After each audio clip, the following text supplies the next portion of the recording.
Welcome to Insights into Northeast Michigan, a WBKB News public affairs program. Insights deals with the issues affecting those within the community, as well as Northeast Michigan and the state. And now, Insights into Northeast Michigan. Welcome to Insights. I'm Sherry Stewart. This week we're talking about the rise in home-based businesses. According to one report, applications for new U.S. businesses are rising at the fastest rate since 2007. With hundreds of thousands of businesses forced to close because of the pandemic, many people are finding ways to reinvent themselves and their careers in the form of a home-based business. We'll be sharing a couple of those stories with you today, but first we want to start out with the Michigan Small Business Development Center and the resources available to you if you're interested in starting a home-based business. We're starting today's segment with two representatives from the Michigan Small Business Development Corporation. Joining me is Beth Rosaticky. She is a regional director for the SBDC, and then also Michael Nunnally is also joining us. He is a certified business consultant. Thank you both for spending time with me today. Thanks for having us, Sherry. All right. So let's just jump right in here. Beth, and I'll start with you. The Michigan Small Business Development Corporation, you offer a lot of fantastic resources for those that are wanting to start businesses. Tell us how people can get connected with you and take advantage of those services. Yeah, absolutely. So the SBDC, or Small Business Development Center, for this region is hosted at Saginaw Valley State University. And we provide no-cost consulting, training, and research to assist small businesses to launch, grow, transition, innovate, and expand in this ever-changing world. There's a handful of ways that you can engage in services with us. You can go to the statewide website, which is sbdcmichigan.org. And complete a formal request for counseling. And you can reach out to any of us personally. Our contact information will be provided to the viewers of the show today as well. But there's no wrong door to get into services with the SBDC. And one of the pieces I'd like to strongly reinforce is this is no cost consulting. So this isn't something that you'll get a bill from us 3, 4, 5 months down the road, but this is strictly no cost consulting. The SBDC is funded through the Small Business Administration, because a lot of people say, well, how is this free? Well, and then we have a cash match from the Michigan Economic Development Corporation, and then a localized cash match with our host and other community partners. So again, just wanting to really stress that anything that we speak about today, Sherry, is all free of charge. And so for you, Michael, it seems like it would be such a almost a scary time for people to start a business, but then maybe some people are going into business out of necessity. So what are you seeing as a certified business consultant? Well, historically speaking, during downturns in the American economy, American ingenuity seems to have always risen to the top. And so we are seeing a really nice mix right now of some very innovative new business startups, in addition to existing businesses that are having to redefine themselves.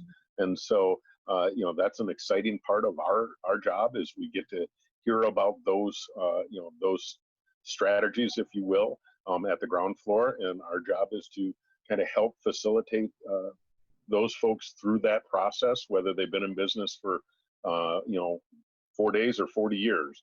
And we've seen both ends of the spectrum right now. And absolutely, I know that you guys have been busy over the years that you have been providing services. For example, I see that your 2019, your impact report from last year says that you counseled over 6,000 businesses and helped 500 or so get started. So you've been extremely busy in this work. Yes, and when you look at last year versus 2020, at least for our area, we've more than doubled our contact businesses and clients, if you will, as we were called in to support the SBA and the Michigan EDC with COVID response. And so it truly has put us on the front lines of helping sustain and maintain the state of Michigan's economy. And it's been unfortunate, but in many ways exciting to see the new ideas that are springing forth as a result of the COVID pandemic. And to build on that, Mike, I mean, we've touched this year over 600 unique small businesses within our region, with over 3,000 contact hours with these business owners. And so it is, and you hit the nail on the head when you said innovation and people really kind of focusing on their internal grit of where they want to take their business career. And we've had 36 business starts in 2020, which has exceeded our expectations when the pandemic first hit. But we're seeing that response and that need from our small businesses to reevaluate and get into a new field. And Beth, I wanted to follow up with that. This question is for you. So what are the first steps that people should take when they want to start a business? Is it the business plan? Is it, do they sit down with you and look at personal finances? What really would you recommend as that very first initial critical step for business owners to be successful in this venture? Absolutely, Sherry. First, register at sbdcmichigan.org. But aside from that, ask yourself, why do you want to start a business? Are you solving a problem for a potential customer? Looking at what your own personal strengths and weaknesses are. Identifying, kind of that foundation of what you're going to launch. And then through co-consulting with the SBDC, we can help you build your business plan. We can help you determine how much you may need to invest personally and or through funding and financing. Doing cost projections, looking at any possible variable and fixed costs that you will have. Identifying, how will you sell to your customer in this given environment that we're in? How will you keep and grow your business? I mean, we will take this step by step, including market research and branding and looking at connecting to resources like CPAs and attorneys and so forth. We really will provide that wraparound support for any future entrepreneurs. And before we head to break, so tell me a little bit about this market research, because we know that is certainly crucial as you try to reach your potential customers. So, and that again is no cost to the business owner. That's correct. Our lead center is hosted at Grand Valley State University, and we have a team of graduate assistants ready to help support. And it can range from demographics, socio-demographics. We can look at search engine optimization. It's a wide variety, and that's still all free of charge. Well, we will take a quick break and we'll be back with some more questions for you about what are some of the things that people can really tap into as they look to get their business off the ground. And we'll continue the conversation right after this break. Insights will return after these messages. Welcome back to Insights, and joining me today are two representatives from the Michigan Small Business Development Center talking about the great resources that are available to entrepreneurs that want to get started in businesses. And so, Michael, I want to start with you. What are some of these success stories that you have? I'm sure that not every passion that we have really is a viable business. So how do you have those conversations and actually maneuver people into a successful business plan? Well, Sherry, that's a great question. And, so many people come to us with a dream, something that they've always thought that they wanted to pursue. And so part of our challenge is to make sure that that dream doesn't turn into a nightmare. I owned my own business back years ago in photography when we used this stuff called film. Mm-hmm. And when digital came along, it turned a dream into a nightmare. And so I speak to folks one-on-one and because I've been there, and we really dive deep into, are you prepared for the hours that your dream will demand? Can you afford to not have maybe personal revenue coming in for an extended period of time? What kind of financing do you need? What's your credit score? I would say that credit scores are probably our biggest challenge in many cases. And one of my favorite stories is a gentleman who, he's been an over-the-road truck driver, and when he first talked to me 2 years ago, he had a 500 credit score.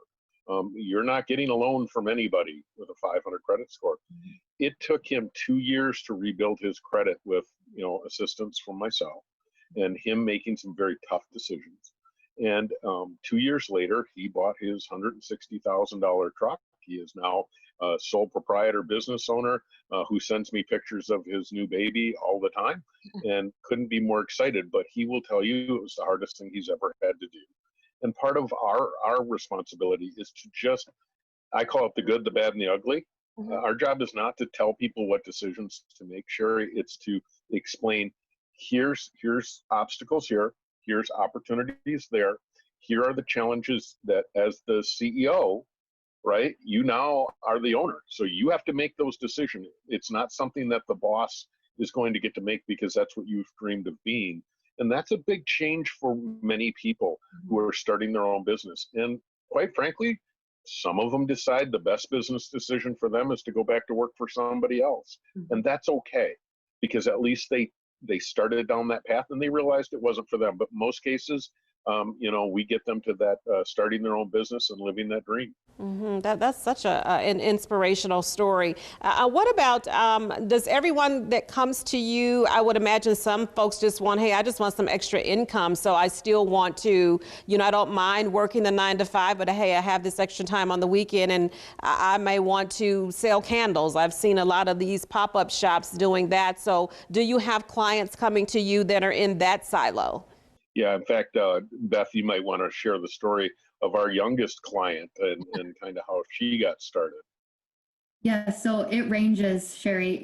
We have people that may want to even look at exporting or getting a patent to someone who is in their early to late teens and wants to start a business on their own and wanting to sell stamps and emblems that you put on outside of envelopes that they've made in their home. And it doesn't matter if you're at one end of the spectrum or the other. You receive the same services and the same follow through all of our consultants. This is for either of you. What are some of the emerging business trends that you guys have seen? I know I've just seen a whole lot of different businesses pop up on social media, some things that I wouldn't have even thought that would actually be viable businesses. Are there certain trends that you're seeing? There's one, and I'm going to then kick it over to Mike. One is a virtual marketplace. For Small Business Saturday, collectively across the state, the SBDC hosted a minority-owned small business development center virtual marketplace. It aired on Saturday on Facebook of Small Business Saturday. Yeah, it was a great event. We had over 11,000 shares. It was hosted by Roland Martin, and we hope to do something like that again in the springtime, late springtime, focusing on our Northeast and Great Lakes Bay region, partnering with different organizations throughout kind of that 15 county footprint. So more to come on that, but I would say definitely the virtual presence is huge, but how people can be engaging in a virtual presence versus just putting it out there and letting it sit. Sherry, I would say the one business would be anything associated with delivery in the COVID world that we live in. But it's been more of a transition. For a lot of years there was the local store on the corner, right? And everybody went there, and then there were malls, and then there were big box stores, and now we're seeing this transition into this virtual commerce, e-commerce. And so it's not so much a specific business that we're seeing. What we're seeing is our clients are being, for lack of a better word, forced into identifying how can their business best still present its services or its products, through e-commerce. And so it's the ones that have been the most successful. I hate to say it's this simple. They're the ones that have remained enthusiastic, even in the face of some very challenging moments. They've kept the enthusiasm up. They've challenged themselves to come up with new ways that they've never dreamed of before. Whereas the ones that are struggling the most, I call it the Eeyore complex. They'd rather dwell on all the things that are going wrong and not challenge themselves with taking advantage of opportunities that they've never thought of before. So that's where we're seeing most of the innovation. Absolutely. And I'll say our biggest outreach right now is stemming from the addition of the pause that the state of Michigan is under for indoor dining and bowling centers, arcades, theaters, etc. And so we're we're hearing a lot of desperation in our clients' voices, and we feel for them. And we are now acting as a support system, just to get through these next couple weeks. And it's that same mantra that we've heard time and time again. So it's hard for some of our clients, I think, to take a step back and not feel like everything is imploding on them, and have an outlet where we can help map out some solutions based on their interest. Very good. Well, in the time that we have remaining, do you have any encouraging words or business advice for entrepreneurs as we get through this, the remaining holiday season, and what we can look forward to as the new year approaches? I just think that there has never been a better opportunity in my lifetime for people to say, you know what, I'm going to redefine myself. Whether it be to start out small and see where that takes me, is more often the prudent measure. Same for existing businesses that are challenged to have to redefine themselves in ways they never dreamed of. And it's all about attitude.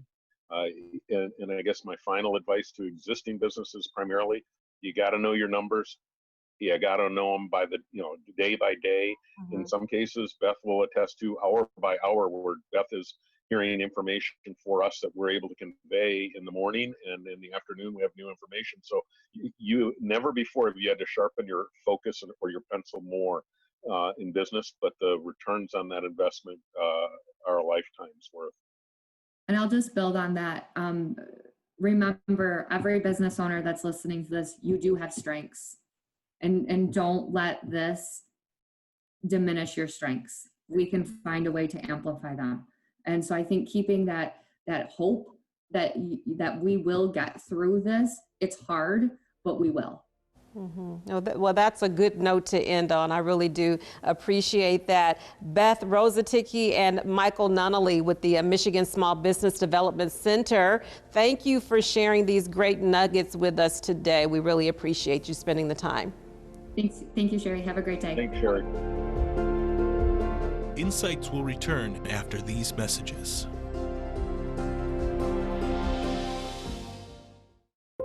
Well, welcome back to Insights. So we are joined now by two small business owners who have been doing fairly well with their businesses. We have Carly Chamberlain, who is a flight attendant, but you've been furloughed. So thank you for joining us today. And then also joining us is Jody Kalashevsky, who has been in business for 10 years. So I want to start with you, Carly. So you've been in business not too long, just a couple months. So what has it been like stepping out on your own and running your own business? Yeah, so I was furloughed from my airline starting October 1st, but since about March, when the pandemic kind of started shutting things down initially, I had a lot of free time. I was still technically employed by my airline and receiving my paycheck, but they weren't needing me very much because flights were getting shut down. So I was using a lot of that extra free time I had to just sharpen up my artistic skills. I had my bachelor's already in fine art and photography. So I was working on those skills, and I also had a background in marketing before I was with the airline. And so I was just kind of diving back into marketing, and it just kind of snowballed into what it is now. So I launched my small business as a boutique branding agency back in October and filed my LLC, and have just been doing photography and giving branding consultations and building websites and all kinds of fun creative things. So how have you had to maneuver, Carly, how have you had to maneuver this whole pandemic, the social distancing? How has that impacted your business? Well, it obviously impacted the start was difficult, just trying to establish myself while working from home and not being able to meet with clients face to face. So a lot of it initially was just working with close family and friends who already had a background understanding of my work and where I was coming from and what I was capable of. So that has helped a lot. But it's also just been from there, just word of mouth. And I've been able to connect to people that way and get referrals. I also still thankfully have my flight benefits for a few months. I've been able to travel safely within states that are open and meet with clients that way. So I've been able to travel and do a few photography sessions out of state as well. Very good. Now, Jody, so you've been in business for yourself for 10 years. So what are some of the learnings as you start out? I believe there are certain milestones that business owners should be trying to hit to make sure that their businesses are sustainable. So what are some of those learnings? I think one of the major things that I've noticed as a business owner for 10 years is that you really have to make sure that you're taking care of yourself. You do have to take care of the business and you have to watch those milestones. But I know, at least in my case, it's really easy to kind of push your health to the side, and you need to really make sure that you're making time to be a whole person and take care of yourself too. So in my business journey, that's been something that's been really important to me. And you're in an industry that seems like it really is blossoming over the years. The name of your company is Be Lovely Botanicals. So people are really interested in self-care, body creams and butters and all that good stuff. So how has that impacted your business with this interest in these types of products nowadays? Oh, the market for natural skincare and for self-care is definitely growing exponentially year over year, which we were fortunate that we started 10 years ago. So we kind of got in the very early stages of that, and that's definitely helped our business to grow along the way. Carly, this is for you. So what are some of the resources that were helpful for you early on? For example, setting up your business plan. What were some of those resources that you tapped into? I started with everything free that I could get my hands on. That was really helpful for me getting started with no income in my business. So just listening to podcasts, reading books about marketing, and just kind of connecting myself to any leaders in that kind of market that I could find. And eventually I did purchase a few courses. I found myself a business coach, and I'm in a group coaching program. So that has been tremendously helpful in just moving me forward much more quickly. But yeah, just being able to start with what was free and right in front of me was really helpful. And then anytime I needed to know something, I would Google it. So I was Googling for days about, should I be an LLC? Should I be a sole proprietor? Should I do this or that with my business? And what about business banking accounts? And so all those things just was a lot of my own research and a lot of having to just dig into things myself until I could have the means to pay somebody to do that for me. Right. And so, Jody, I know you talked about the importance of self-care. How important is it to have your friends and family support you in your business venture? What is it that new business owners need from them? Oh, friends and family, they're not maybe going to be your best customer, but their support, their help. I mean, even something as simple as paying attention to a business's social media pages, liking their posts, commenting, sharing, all those things are really easy for friends and family members to do. Word of mouth is huge for new businesses.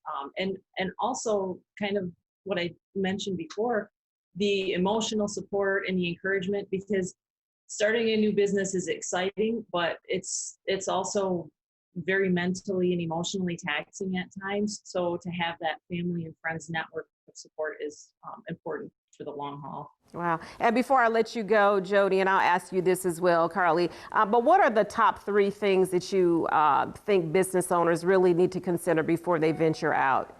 I would say to make sure that they're looking at their skills and their interests and comparing that to what's needed in the market to make sure that they're developing a service or product that there are always going to be parts of a business that are not your favorite thing to do, but you want to make sure that the area that you go into is something that you're skilled and that you have an interest in, so that you don't end up, pushing yourself in a direction that you don't want to go. So make sure that it's something that you enjoy and something that you're skilled at, and also that's something that the market needs right now. That's critical. Yeah, I would definitely agree with Jody that making sure that there's a need and making sure you have actually researched your offer before you offer it is really important, to make sure that it's going to be purchased, but also to make sure that it's something that you're passionate about, that you can run with for a long time, and not go full time into something that you're not sure if you even like it that much. Just knowing the difference between something you care about and something you're good at, because it's good when those things intersect, but they don't always. So if you can find the sweet spot where those three things align, then that's a great business opportunity. Yeah, excellent advice today from both of you. We thank you so much for spending time with us. And so have a great day. Thank Thank you. you. Well, that's all we have for you today. And as we were preparing for this segment, we received a lot of feedback from business owners who'd also like to share their tips for a successful business. And we'll be sharing more of those stories with you this week on our 6 and 11 p.m. newscast. So be sure to tune in for that. Well, that's all we have for you today. If you have a question, comment, or story idea, we'd love to hear from you. You can email us at news@WBKB11. I'm Sherry Stewart. Thank you for watching and have a great week. Insights into Northeast Michigan is produced by WBKB News. This has been a production of Thunder Bay Broadcasting Corporation. All rights reserved.